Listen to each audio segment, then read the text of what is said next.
Assalamualaikum warahmatullahi wabarakatuh. Waalaikumsalam. Alhamdulillahirabbil alamin. Wassalatu wassalamu ala sayyidina maulana Muhammadin wa ala alihi wa ashabihi wa man tabi'ahum bi ihsanin ila yaumiddin. Amma ba'd. Ibu-ibu, bapak-bapak, jamaah Masjid Masjid Indah yang dimuliakan Allah Subhanahu wa taala. Alhamdulillahirabbil alamin. Puja dan puji syukur kita haturkan kehadirat Allah Subhanahu wa taala atas limpahan anugerah rahmat dari Allah Subhanahu wa taala.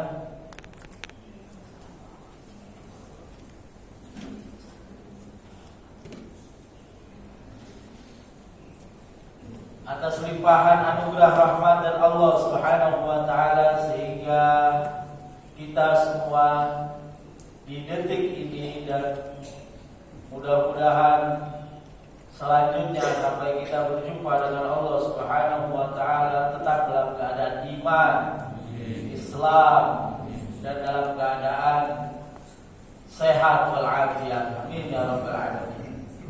Salawat dan salam semoga tetap tercurah kepada baginda Nabi Muhammad sallallahu alaihi wasallam yang insyaallah kita semua bisa meneladani akhlak dan perilaku Rasulullah sallallahu alaihi wasallam. Bapak Ibu yang dimuliakan Allah Subhanahu wa taala, pagi hari ini kita akan melanjutkan bagian terakhir dari kajian tafsir suratul Fatihah. Ini bagian yang ketiga ya, kalau masalah pertemuan yang ketiga. Setelah beberapa waktu yang lalu kita bicara tentang iyyaka na'budu wa iyyaka nasta'in, bahwa hanya kepada Allah kita menyembah dan hanya kepada Allah kita minta tolong. Bahwa kita minta tolong harus disertai dengan menyembah Allah atau beribadah kepada Allah Subhanahu wa taala. Bahwa beribadah itu adalah tidak maksiat, itu adalah ibadah. Bahwa beribadah dan meminta tolong itu disyariatkan bersama-sama. Karena kalimatnya iyyaka na'budu, kami menyembah, wa iyyaka nasta'in, dan kami minta tolong. Oleh karenanya maka ayat selanjutnya berbicara ihdinas siratal mustaqim, karena pertolongan apa yang harus kita mintakan kepada Allah? Nomor satunya adalah ihdinas siratal mustaqim. Ihdi itu artinya bukan tunjukkan. Kalau tunjukkan dalam bahasa Arabnya isyarah. Jadi asyara yushiru asyir. Jadi asyirna itu tunjukkan pada saya. Misalnya ibu tanya sama saya, Pak Rifki, Pondok Indah mana ya? Nah, saya akan bilang sama ibu, oh ibu lewat sana, lewat Simatupang, lalu nanti ada perempatan besar ke utara. Nah itu namanya saya memberikan isyarat, petunjuk. Ibu bilangnya asyirna. Tapi kalau ibu bilang ihdina tim, tunjukkan ihdina tim, itu artinya tuntunlah, bukan ditunjukkan. Maka yang saya lakukan adalah saya tuntut Bapak Ibu, ayo ikut. Nanti di setiap jalan saya kasih tahu Bapak Ibu, jangan lewat sana, Pak, jangan lewat sana, itu ada begal. Jangan lewat sana, itu macet. Jangan lewat sana, itu jalannya bergelombang.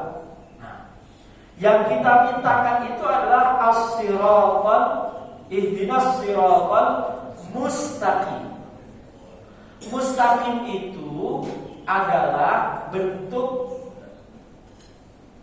isim fa'il dari kata istaqama, yastaqimu, istaqim, istiqamah.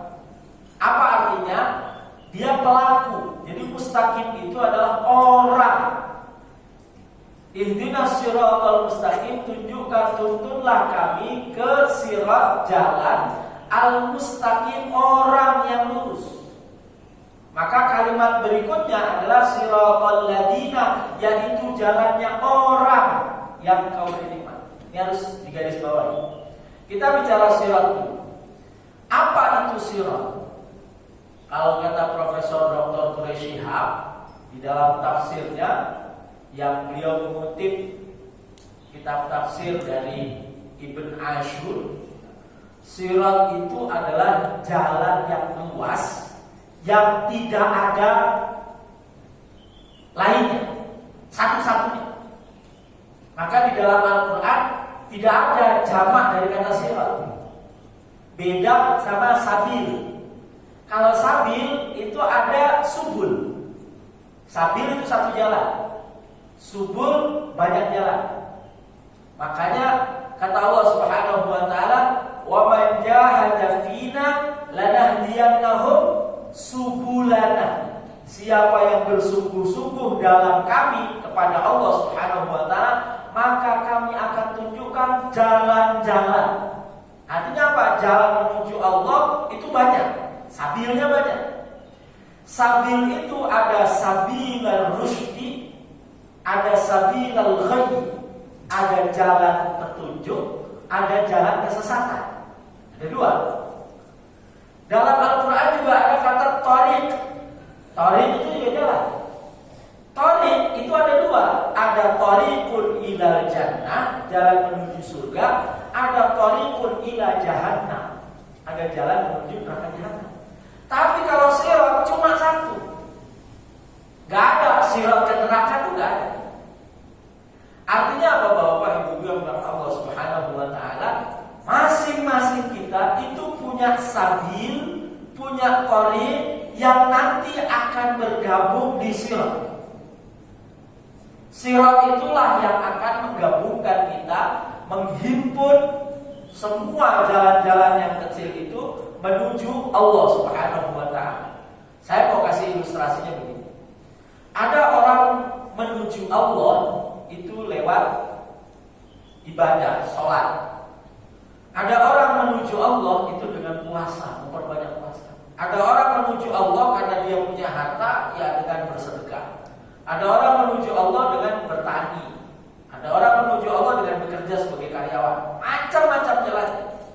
Tapi nanti akan berkumpul di sirat. Dia harus menempuh sirat. Dia tidak boleh tidak sampai ke sirat.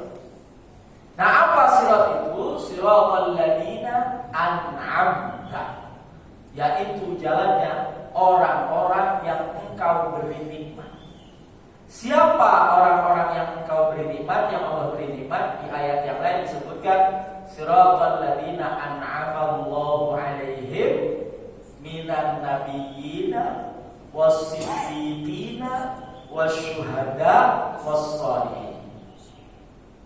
Pertama, jalannya orang yang Allah beri nikmat itu adalah para nabi. Kita itu diminta untuk mengikuti jalannya para nabi, utamanya Nabi Muhammad sallallahu alaihi wasallam. Saya ulangi, kita itu diminta untuk mengikuti jalannya para nabi, utamanya Nabi Muhammad. Artinya apa? Bukan hanya Nabi Muhammad, tapi nabi-nabi sebelumnya itu juga kita ikuti, yang kemudian syariatnya disempurnakan oleh baginda Nabi Muhammad sallallahu alaihi wasallam. Kalau yang syariatnya sudah dihapus, ya kita tidak ikuti.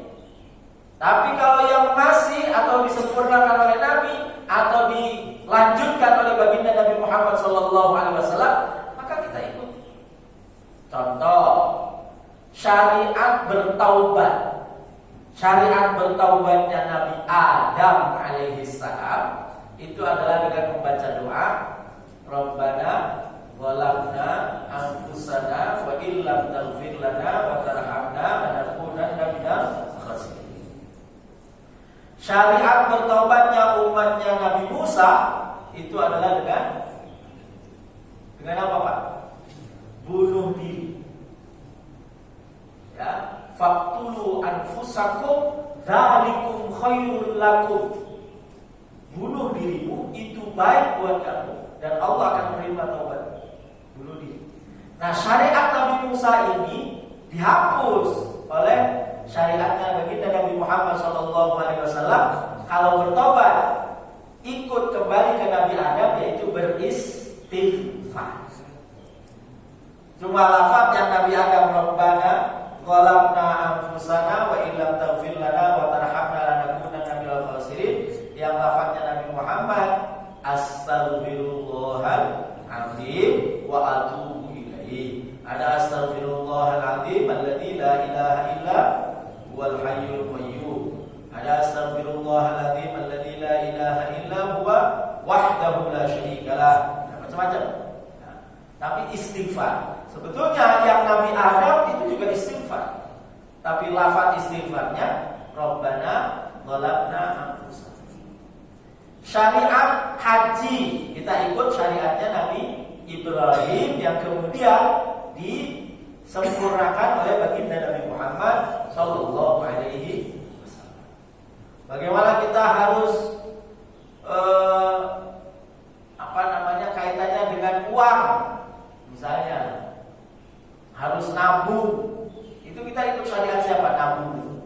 Nabi Muhammad enggak ada. Karena Nabi Muhammad enggak pernah punya tabungan. Ikut syariat siapa, Pak? Bu? Halo. Ikut syariatnya Nabi Khidir alaihissalam. Di dalam Al-Qur'an, ya kan? Disebutkan ketika Nabi Khidir alaihissalam membangun satu bangunan yang di dalamnya ada harta milik anak yatim. Wa kana tahtahu kanzul lahuma wa kana abuhuma shalihah.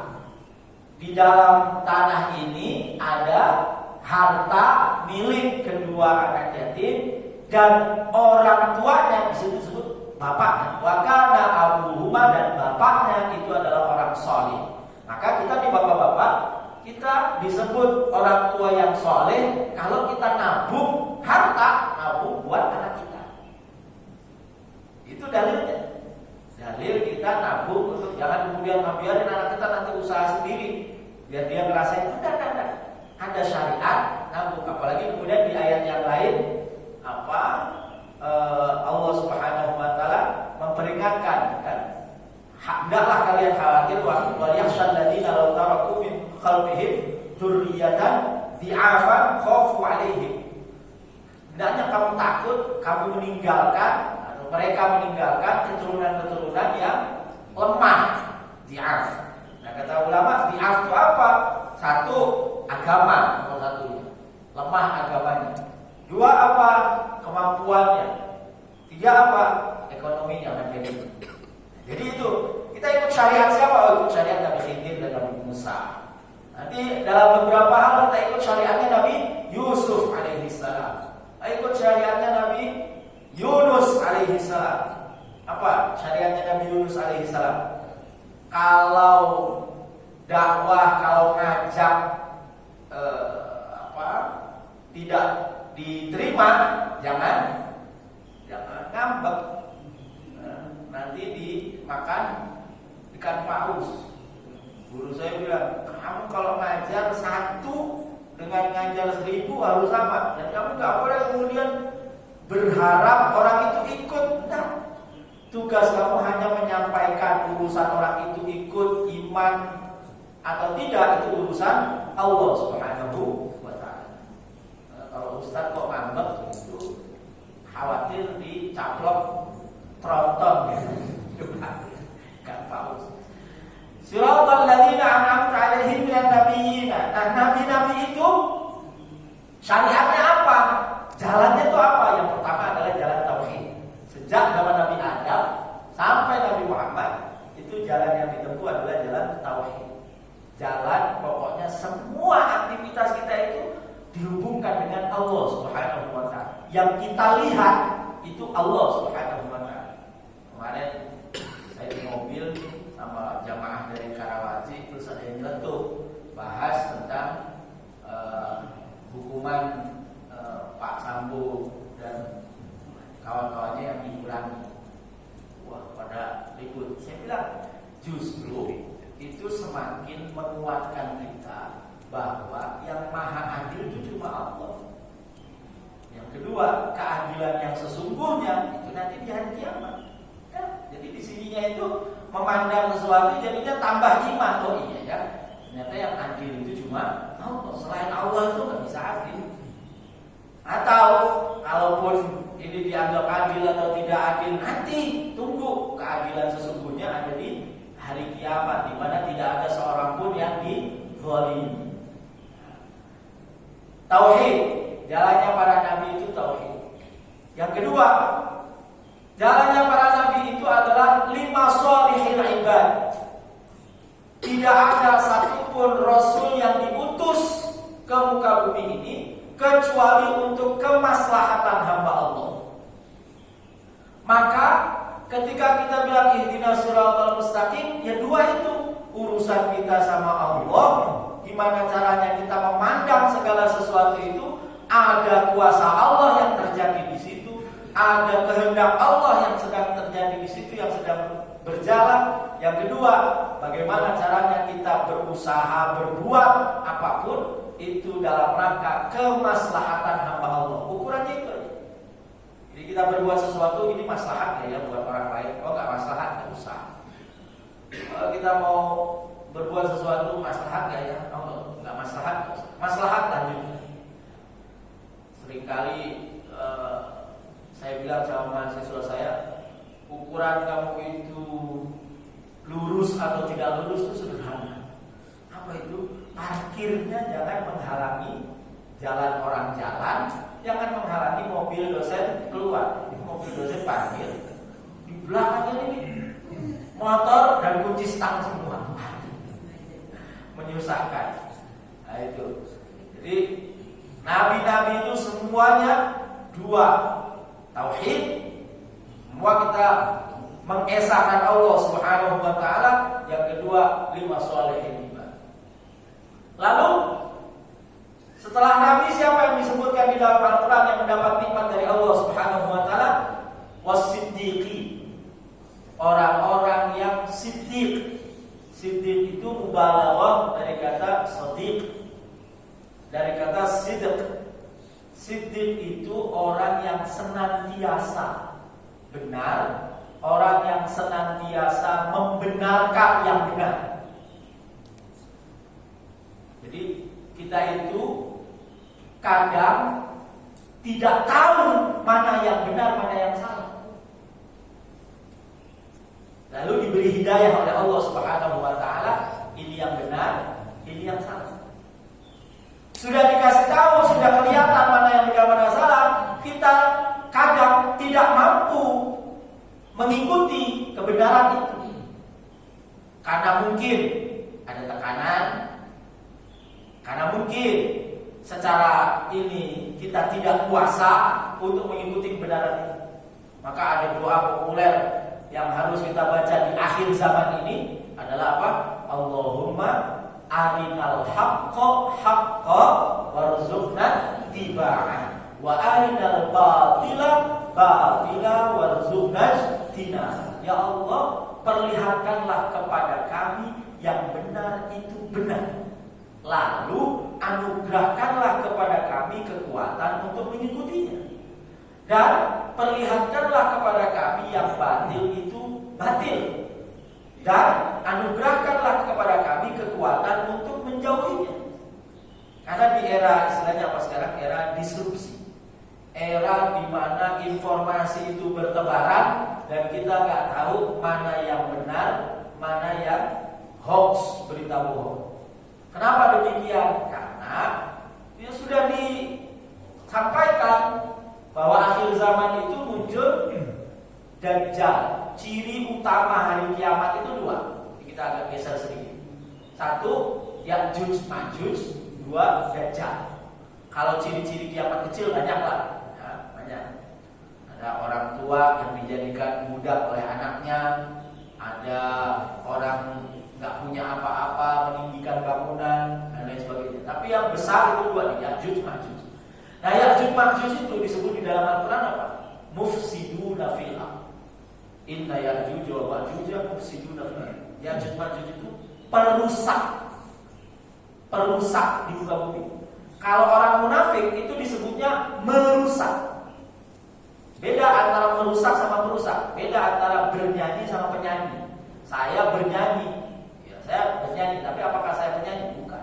Tapi kalau misalnya di rumah irama penyanyi, memang ahli dia nyanyi. Nah, ini Ya'juj Ma'juj itu perusak, mufsiduna. Artinya apa? Levelnya lebih tinggi daripada munafik. Nah, siapa yang senantiasa berbuat kerusakan? Ya koruptor, ya yang orang yang merusak tatanan sosial, apa LGBT, itu perusak. Ya'juj Ma'juj, mufsiduna. Oh, tatanannya itu ada laki ada perempuan, ini malah laki-laki sama laki-laki, perempuan sama perempuan. Itu merusak. Pokoknya segala sesuatu merusak itu Ya'juj Ma'juj. Sudah ada sudah. Lalu yang kedua, Dajjal. Nah, Nabi itu menyebutnya Dajjal itu enggak satu, Dajjalun, Dajjal. Artinya Dajjal itu banyak. Nah, Dajjal itu diriwayatkan seperti garam di lautan. Ada rasanya, tapi kita nggak bisa lihat, nggak bisa tahu, tapi rasanya ada. Nah, Dajjal itu pekerjaannya adalah apa? Menampilkan yang benar, menampilkan sesuatu yang kelihatan benar padahal salah, lalu mengatakan, memproklamirkan bahwa itu tuh salah padahal benar. Dajjal, ya hoax itu. Hoax itu kan menampilkan sesuatu dia ini jahat-jahat, padahal dia nggak jahat. Atau menampilkan sesuatu dia ini baik-baik, padahal jahat. Itu namanya Dajjal. Nah, kita itu lewat, kita ikuti siapa dalam rangka menghindar itu? Ikuti siddiqin, orang-orang yang mampu mengatakan yang benar itu benar. Di zaman sahabat, ya semua sahabat itu siddiq, tapi yang paling terkenal adalah Abu Bakar As-Siddiq. Kenapa? Setiap yang Nabi katakan, setiap yang Nabi ucapkan itu dianggap oleh beliau benar, tanpa bertanya, tanpa apa, benar. Nah, kebenaran yang dibawa oleh Nabi langsung diterima oleh sahabat Abu Bakar As-Siddiq, sehingga disebut dia dijuluki As-Siddiq. Nah, hari ini siapa itu As-Siddiq? Siapa itu As-Siddiq? Orang yang bisa tahu bahwa ini itu benar. Al-Quran menyebutkan dia adalah ahlul dzikr. Ahlul dzikr, fas'alu ahlal dzikri in kuntum la ta'lamun. Ahlul dzikri itu diterjemahkan tiga. Satu, ahlul dzikri, ya betul-betul ahli dzikir. Orang yang senantiasa berzikir dekat dengan Allah Subhanahu wa taala, maka Allah akan memberitahu ini benar, ini salah. Ahlul dzikir. Zikir. Kita zikir kepada Allah Subhanahu wa taala. Zikir itu seperti apa? Ya, berzikir seperti biasanya orang berzikir. Membaca la ilaha illallah subhanahu wa alhamdulillah, Allahu akbar, membaca sholawat dan lain sebagainya. Nah, yang namanya zikir itu ada bilangannya. Ada bilangannya. Misalnya sehabis sholat tasbih berapa? 33, tahmid 33, takbir 33. Ya sudah, ikuti itu. Enggak usah ditambah-tambah jadi 47 atau 51. Ikuti aja 30. Itu ibaratnya dosis. Ya, dosis. Kalau mau lebih dari itu, jangan habis sholat. Lagi santai ini baca tasbih subhanallah. Tapi itu sebaiknya pun dijangka. Dalam rangka apa? Supaya kita tidak menuruti nafsu. Karena ibadah itu berdasarkan tuntunan. Nanti akan saya sampaikan yang terakhir, orang soleh. Zikir itu pakai tuntunannya setiap 33. Oh, baca istighfar berapa? Oh, 100. Berapa? 1000. Oh, baca ini apa? Lafaz Allah berapa? 66. Allah.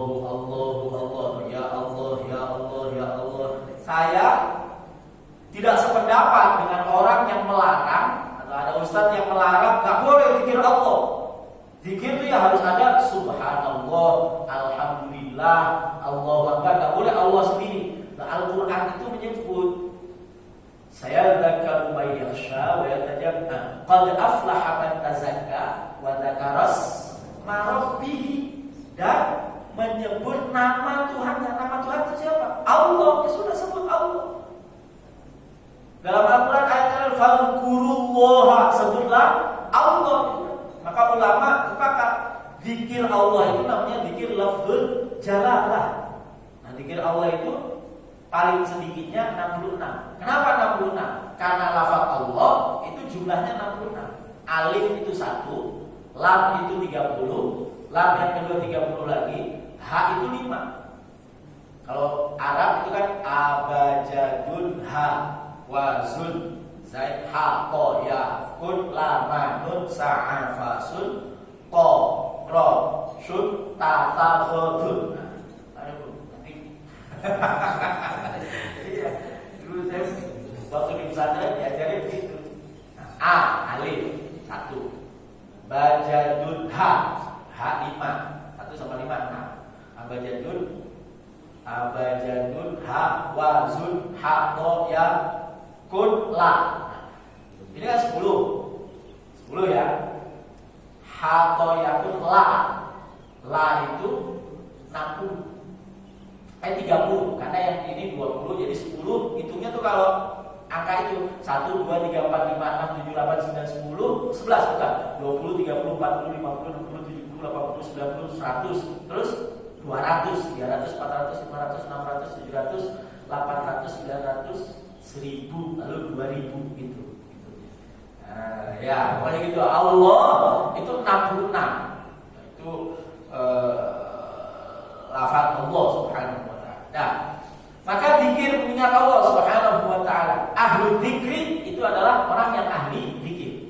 Semakin dekat dia dengan Allah subhanahu wa ta'ala, maka semakin terbuka hijab-hijab ini. Kita itu kan bapak-bapak ibu gak bisa melihat. Itu bukan karena matanya tidak berfungsi. Kita bisa melihat bukan juga karena matanya berfungsi, bukan. Kita bisa melihat karena ada cahaya. Coba kalau cahaya dimatikan, nggak ada cahaya sama sekali, mata kita melek, bisa melihat? Nggak bisa. Nah hati ini bisa melihat kalau apa? Kalau cahayanya itu besar. Tapi kalau di sininya gelap, tertutup oleh hijab-hijab penghalang-penghalang, ya nggak bisa melihat. Nggak bisa melihat. Maka dibersihkan dengan zikrullah, karena zikrullah itu adalah nur. Yang kedua, ahlul dzikri itu adalah ahlul Quran. Karena Allah bilang di dalam Al-Quran, inna nahnu nazzalna dzikra wa inna lahu lahafidun. Sungguh kami turunkan adzikr, apa itu adzikr? Al-Quran, dan kami juga yang menjaganya. Berarti ahlul dzikr adalah ahlul Quran. Saya punya kiai namanya Kiai Haji Mufid Masmud Pandanaran. Itu beliau itu ya dari melek mata sampai merem mata baca Quran. Saya juga punya Kiai Muhammad Najib Abdul Qadir, dua-duanya sudah wafat. Dari melek mata sampai merem mata itu Quran, ngajarin Quran. Sampai yang Kiai Najib itu kalau tidur, saya ada berempat, cuma yang 3 sudah wafat semua. Itu nonton bola. Kiai Najib, Kiai Hafid, kemudian Kiai Nabi, saya santri yang pijet kaki beliau. Beliau tidur, Kiai Najib. Tengah-tengah tidur, melindurnya itu Quran. Saya subhanallah, kita bertiga tidur Quran. Nah itu Bapak Ibu, saya tanya, apa resepnya dia itu kok? Ya saya pandang hidupnya nikmat, nggak pernah kemana-mana, tapi kalau mau pergi kemana-mana ada. Setiap 2 tahun sekali haji nggak sendiri berdua, sekeluarga 20 orang, 30 orang haji. Nah, pokoknya bisa ngapa-ngapain. Saya termasuk supir beliau. Kalau mau pergi itu sudah parkir di depan, mau pilih mobil yang mana. Padahal bukan punya beliau, tapi sudah. Nah, apa rahasianya? Nomor 1, Quran. Pokoknya jangan berhenti, hatam ulang. Oh, baca aja Quran setiap hari. Nah, kata di pondok saya itu ada tulisan besar sekali, man syaghalahul Qur'anu bidzikri an mas'alati a'taituhu afdhala ma a'tas-sa'ilin atau muqtis-sa'ilin. Siapa yang disibukkan oleh Al-Quran sebagai zikir, sebagai mengingat aku dari meminta kepadaku, jadi saking sibuknya baca Quran dia gak pernah minta, maka aku beri dia lebih daripada apa yang aku berikan kepada orang yang meminta. Oh ini rezeki baca Quran. Walaupun Quran Quran, habis Quran. Nah, karena tidak ada kalam yang lebih utama daripada Al-Quran. Tidak ada bacaan yang mendapatkan pahala selain Al-Quran. Tidak ada bacaan yang menyembuhkan hati kita kecuali Al-Quran. Fas'alu ahlan dzikri.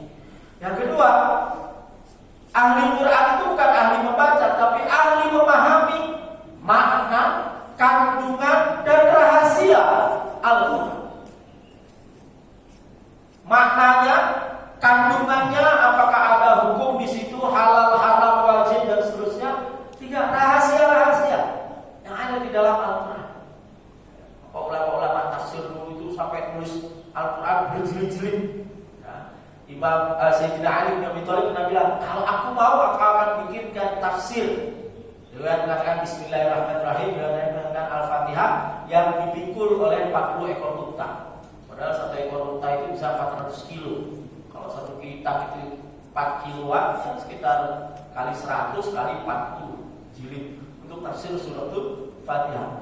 Dan saya merasakan sendiri Bapak Ibu, setiap saya membaca tafsir surat Fatihah di sejumlah kitab tafsir itu, maknanya semakin hari semakin luas, Ya karena Al-Quran, karena kalam Allah, nggak mungkin ketakar maknanya. Dan rahasia. Kenapa kok qul huwallahu ahad? Kenapa kok Allah nggak bilang qul anallah, saya adalah Allah? Kenapa Allah nggak bilang ana, kok huwa? Karena untuk menunjukkan bahwa Allah itu tidak bisa dijangkau. Kalau anta kan berhadapan-hadapan kamu, tapi kalau dia. Nah itu dia. Yang ketiga, ahlul dzikri adalah ahlul ilmi, ahli pengetahuan. Nah, jadi Bapak Ibu, kalau kita gabungkan ketiga-tiganya, siddiqin itu adalah orang yang tahu berdasarkan mukasyafah batinnya, tahu berdasarkan wahyu di dalam Al-Quran yang dia pahami, dan tahu berdasarkan pengetahuan yang dia pelajari. Kenapa ini terjadi? Kan orang yang bisa menjalani hidup dengan baik atau dengan lebih baik, itu adalah orang yang bisa membaca tanda-tanda, bisa membaca ukuran-ukuran. Oh, kalau begini maka begini, kalau begini maka begini. Orang yang bisa membaca takdir. Takdir itu ukuran. Iman kita, rukun iman yang keenam apa? Beriman kepada takdir Allah, baik yang baik maupun yang, berarti takdir ada dua. Ada takdir baik, ada takdir buruk. Kalau di depan Bapak ada nasi goreng, kita nanti pagi ada sarapannya? Ada? Biasanya ada. Ada nasi uduk yang baru saja dimasak, higienis dan seterusnya. Sementara di sebelah kirinya ada nasi uduk yang sudah sebulan yang lalu. Ketika kita milih makan nasi uduk yang baru, berarti kita memilih takdir baik. Ketika kita memilih makan nasi yang sudah basi, kita memilih takdir buruk. Jadi jangan salahkan takdir. Kita kemudian bilang, ini udah takdir ini, tidak ada yang pilih. Nah, pengetahuan terhadap mana takdir yang baik, mana takdir yang buruk, nah itu dimiliki oleh tadi ahli dzikri juga, yaitu orang yang berzikir, orang yang membaca Al-Quran, dan orang yang punya pengetahuan. Kan ini takdir ya, Pak. Kalau saya lepas pasti jatuh takdirnya.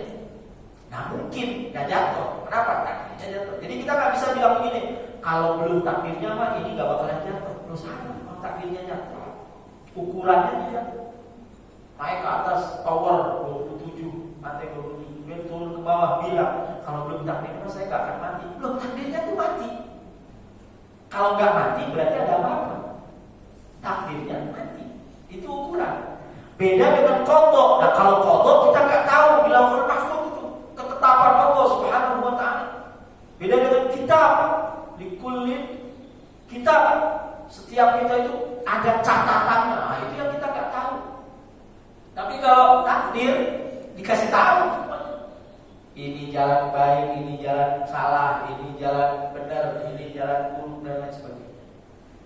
As-siddiqi, jalannya orang-orang yang lurus. Yang ketiga, syuhada. Jalan orang yang Allah beri nikmat itu adalah syuhada. Syuhada itu siapa? Adalah orang-orang yang berjalan di jalan Allah Subhanahu wa ta'ala. Ada klasifikasi syahid akhirat sama syahid dunia. Syahid dunia akhirat ya orang yang mati perang. Syahid dunia akhirat sehingga apa? Begitu mati tidak usah di kafani, tidak usah dimandikan. Berapa ada? Sudah langsung belum masuk surga. Tapi ada syahid akhirat. Siapa ini? Setiap orang yang berada di jalan Allah fi sabilillah, maka dia. Nah, di dalam Al-Qur'an itu ada bunyinya begini, wala tahsabanna alladziina qutilu fi sabilillahi amwat bal ahya'un 'inda rabbihim yurzaqun. Jangan sekali-kali kamu mengira orang yang mati di jalan Allah itu mati. Bahkan mereka itu hidup di sisi Allah dan diberi rezeki. Jadi orang yang mati di jalan Allah itu gak boleh kita mengira. Mengira aja gak boleh, apalagi meyakini. Mengira bahwa mereka itu mati betul, mati beneran kan? Mereka itu cuma pindah, lalu masih hidup di sisi Allah dan diberi rezeki. Siapa mereka? Ya orang yang di jalan Allah. Mulai dari sahabat Nabi, semuanya itu orang-orang yang berjalan di jalan Allah. Lalu imam-imam mujtahid itu, lalu para kekasih-kekasih Allah, para wali-wali Allah, itu adalah orang yang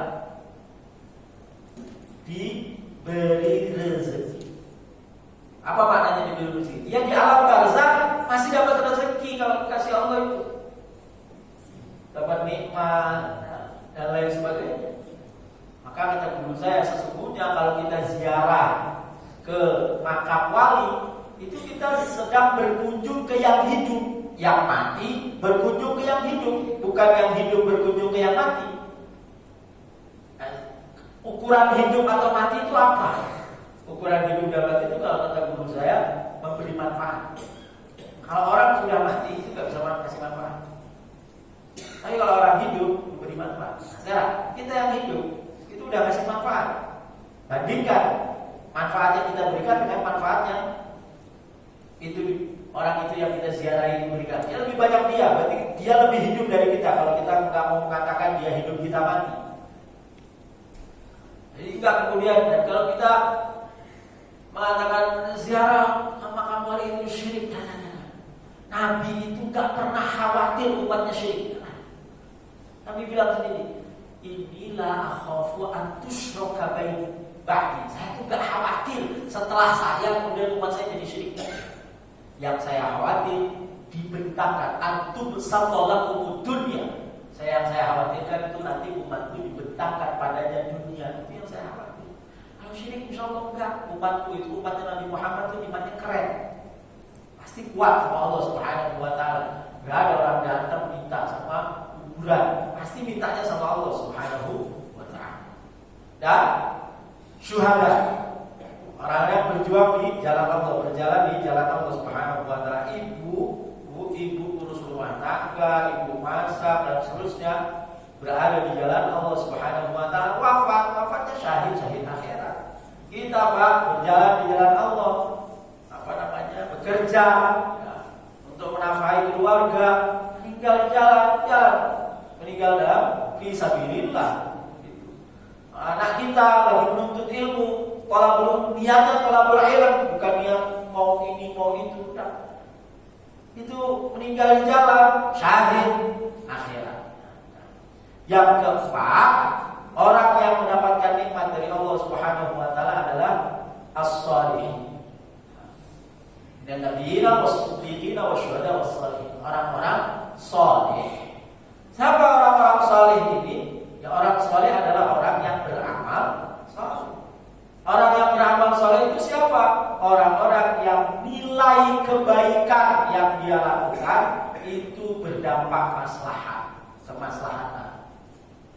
Orang-orang yang melakukan sesuatu sesuai sholuha, pantas dengan dirinya, pantas dengan statusnya. Yang nggak punya uang, amal solehnya apa? Ya tenaganya gunakan, ya kan? Yang punya harta, amal solehnya apa? Ya gunakan hartanya untuk beramal soleh. Yang punya ilmu, ya gunakan ilmunya untuk beramal soleh. Dan lain sebagainya. Pokoknya orang soleh itu orang yang berdampak, perilakunya berdampak pada kemaslahatan orang. Maka kata Wakil Presiden kita, Kiai Haji Ma'ruf Amin, ukuran pahala itu bukan kaidahnya kalau dulu al-ajru biqadri ta'am. Pahala itu berukur kepayahan. Oh iya, itu buat yang fisik. Nah, sholat 2 rakaat dengan 4 rakaat mana yang bagus? Ya 4, sholat sunnah misalnya gitu. Pokoknya berukur dengan seukur dengan kepayahan. Kata beliau, nah dikembangkan kaidah itu. Al-ajru biqadril maslahah. Pahala itu seukur dengan kemaslahatan. Semakin luas maslahatnya, maka semakin besar pahala. Semakin panjang maslahatnya, maka semakin besar pahala. Contoh, kita santunan aja. Oke. Kalau kita kasih santunan untuk konsumtif, kita kasih dia uang, kemudian bingkisan, khususnya, nah, maka maslahatnya berlaku berapa hari? 1 minggu. Tapi kalau kita sekolahkan dia, wah itu maslahatnya panjang, seumur hidup. Kita beri dia kursus, itu maslahatnya seumur hidup. Zakat, kita bagikan 100 orang. Itu berlaku berapa lama? Zakat itu dinikmati, kemaslahatan seminggu, sebulan. Tapi kalau kita nggak 100 yang kita bagi, 10 kita pilih, kita 1 kita kasih modal buat usaha, yang 1 kita sekolahkan, yang 1 kita kursuskan, kita bikin ini, itu lebih maslahat. Jadi al-ajru biqadril maslahah. Pahala itu seukur dengan kemaslahatan. Semakin luas maslahatnya dan semakin panjang maslahatnya, itu semakin baik, pahalanya semakin besar. Nah, orang soleh itu mikirnya itu. Setiap hari dia itu berpikir apa kemaslahatan yang harus saya lakukan hari ini. Maka kata Nabi SAW di dalam sebuah riwayat hadis sahih, disebutkan di dalam Arba'in Nawawi juga, bahwa Nabi bilang begini, likulli sulama minkum alaihi shadaqah. Setiap sendi tubuh kamu itu wajib disedekahkan. Karena kenapa Pak? Di ayat yang lain Allah itu bilang begini, wa fi amwalihim haqqun lis-sa'ili wal mahrum. Di dalam harta kita, di dalam harta mereka orang-orang yang bertakwa, itu ada hak bagi orang yang meminta dan orang yang tidak meminta tapi butuh dikasih mahrum. Maknanya apa? Ketika kita ngasih orang, itu punya siapa? Punya siapa? Punya dia, bukan punya kita. Itu hak dia. Aja kalau nggak keluar, ini malah bahaya. Berarti kita zalim, berarti kita habsul menahan hak orang. Ketika kita memberi, itu kita jangan berasumsi atau berpikiran ini punya saya kasih orang. Ini punya dia, saya kasih dia. Jadi di sini itu lega selega-leganya, ini punya dia. Hakun bisa. Nah, orang soleh itu di dalam hadis yang tadi saya sebutkan, setiap sendi tubuh kita tuh ada yang harus disedekahkan setiap hari. Kullu yawmin tatlu'u fihi syams, setiap hari setiap matahari terbit. Apa sedekahnya? Yang pertama nanti kasih contohnya. Ta'jilu bainataini. Kamu mendamaikan di antara 2 orang. Itu sedekah apa? Sedekah akal, mikir, kan gitu. Hari-hari itu, oh ada orang berkelahi, oke saya damaikan. Mana caranya ya mendamaikan, kan gitu. Nah ini sedekah akal. Jadi apa? Jangan setiap hari atau setiap saat yang dipikir itu hanya kemaslahatan dirinya, kemaslahatan keluarganya, selesai. Nggak memikirkan kemaslahatan ini, nggak memikirkan kemaslahatan bangsa. Ini mau pemilu, ya kan? Nah, silakan. Kalau bisa ijtihad sendiri, riset sendiri. Saya pilih yang mana ya? Untuk kemaslahatan 270 juta rakyat Indonesia selama 5 tahun. Nawaitunya itu supaya maslahat gitu ya. Kalau nggak bisa istihad ya ikut. Nah, sedikit lagi. Siratal ladzina an'amta 'alaihim itu orang yang Allah beri nikmat, para nabi, para siddiqin, para syuhada saleh. Artinya apa Bapak Ibu? Hidup ini kita punya model yang harus kita tiru, yang harus kita ikuti, nggak main jalan sendiri. Jadi itu modelnya para nabi, para siddiqin, syuhada atau sholihin. Nah, ikuti jalan orang-orang itu. Yang kemudian hidup semaunya. Nanti kalau kita ikuti itu kita dapat nikmat dari Allah Subhanahu wa taala. Apa nikmatnya? Bismillahirrahmanirrahim. Alhamdulillahirabbil alamin. Arrahmanir rahim. Kita dapat rahmat dari Allah Subhanahu wa taala. Dan kita ghairil maghdubi alaihim waladdallin. Kita bukan orang-orang yang dibenci oleh Allah dan sesat. Kita berada di jalan yang benar, jalan orang-orang. Nah, Bapak Ibu bilang kepada Allah Subhanahu wa taala, tentu untuk mengetahui jalan Nabi seperti apa, jalannya orang yang siddiqin seperti apa, syuhada seperti apa, sholihin seperti apa. Yang tadi kan saya cuma sekelumit, maka butuh yang namanya apa? Nah, mengaji, membaca, bertanya kepada orang. Ini saya harus gimana? Ya, sahabat-sahabat itu langsung tanyanya sama Nabi, langsung role modelnya adalah Nabi. Kalau kita role modelnya siapa? Nabi. Enggak sanggup. Ya Nabi enggak punya kulkas di rumah, enggak pernah nyimpan makanan. Ya Nabi itu pagi-pagi tanya sama Ibu Aisyah, ada makanan? Enggak ada ya Rasul. Oke, puasa. Aisyah, ada makanan di rumah? Ada, sarapan. Kalau kita kan ada makanan dan selalu ada makanan. Nabi malam-malam keluar, ditanya sama sahabat Abu Bakar, "Apa keluar ya? Saya lapar. Di rumah enggak ada makan." Kita ada kulkas. Tapi salah kalau niru Nabi terlalu tinggi. Nah, kita tiru pengikut-pengikutnya Nabi saja. Bapak Ibu yang dengan Allah Subhanahu wa taala, surat Al-Fatihah diawali dengan Bismillahirrahmanirrahim, diakhiri dengan Siratal ladzina an'amta 'alaihim ghairil maghdubi 'alaihim waladdallin.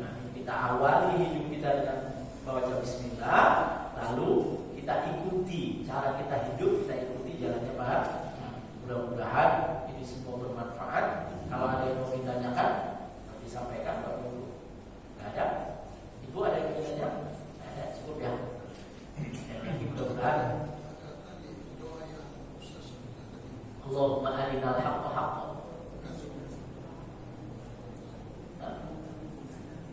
Yang sebelumnya yang doanya. Rabbana zalamna anfusana wa illam taghfir lana wa tarhamna lanakunanna minal khasirin. Itu doa Nabi Adam alaihissalam. Ada di surat Al-Baqarah juz 1. Kita berdoa bismillah.